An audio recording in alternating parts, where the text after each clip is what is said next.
I think there's a lot to be done in those regards. In the whole reptile field, as we were saying, a lot of progress to be had. And the arachnid field. Yeah, I mean, listen, and in reality, I mean, I've been brought a few. I don't see many because there's not too many things that go wrong, although there are quite a few things that go on, and With probably the spiders. Yeah, I imagine not many people want to catch a spider or a scorpion and bring them into a vet either. No, That's a lot normally. less than want to do it for other animals. But Those people suck. They certainly do feel pain. They certainly absolutely. are intelligent creatures in their own right, so they deserve that sort of care. And I think that there's probably a lack of knowledgeable vets out there. I think within our group, not my clinic, but in the Greencross group, there's people who actually work very closely with arachnids in other states, not so much in Queensland. And but for some of the listeners who don't know, arachnids and some of the scorpions can live for a very long time. Yeah, absolutely. This isn't just bird-eating spiders. This are isn't super long just living. an insect that, well, even if I save it, it's only going to live for a few weeks. These things live for years and years, and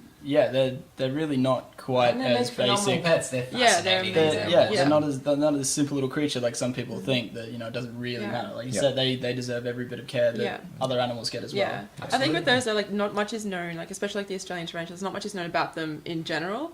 Like there's just very little known about their behavior. They're just trying to figure out where they all are. Yeah, and like what they all are. Like they've got like all these little subspecies, and it's like, but they could be the same thing. Like they're like, we found this new one, but it kind of could be this one, and then I actually met a guy the other day who was doing a lot of research on that, and that's what he's actually doing. He's mapping them all in the country, and I looked at the map and it was absolutely incredible. And I went into a very cool room that had quite a few of them. So jealous. There's a lot of work being done, and I think that they're a really important part of the ecosystem. So we need to, and they're probably ones that are going to suffer first in a lot of regards. It's so surprising. The longer you end up working in biology, you find that there's, as you said, the more you know, the more you don't know. I found out like a couple of years ago that we only recently now know that Southeast Queensland is like one of the hotspots, one of the global diversity hotspots for carnivorous snails.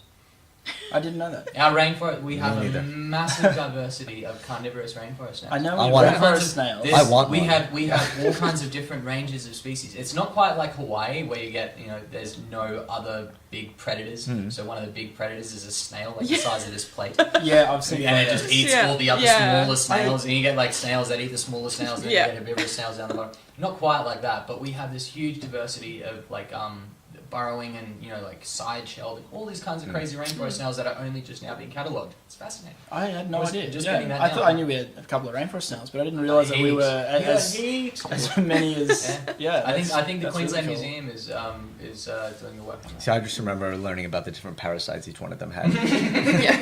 That's what we learned because because pink tongues and blue tongues constantly munching snails and zoonotic diseases and all that kind of stuff.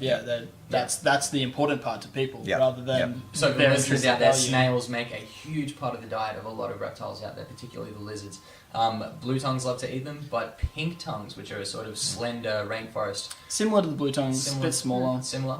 But it's about 95% of their diet is rainforest snails. And that's all through field studies, and that's what they need to do more of right now, because we're still trying to figure out best recommendations for diets in a lot of cases, and then that's changing all the time. And I think that's due to the fact that, at least in this country, they've done quite good field studies in a lot of species. And turtles in particular, they seem to do a lot of. We find out a lot. I think that's because of the importance of looking at the so like Mary River turtles and things like that. Absolutely, so there's a lot of significant species that have been studied. And so where but who dragons doesn't like looking at turtles? Well, There's no shortage of them in Southeast Queensland. No. Even a few rare sliders out there. But anyway. More and more apparently.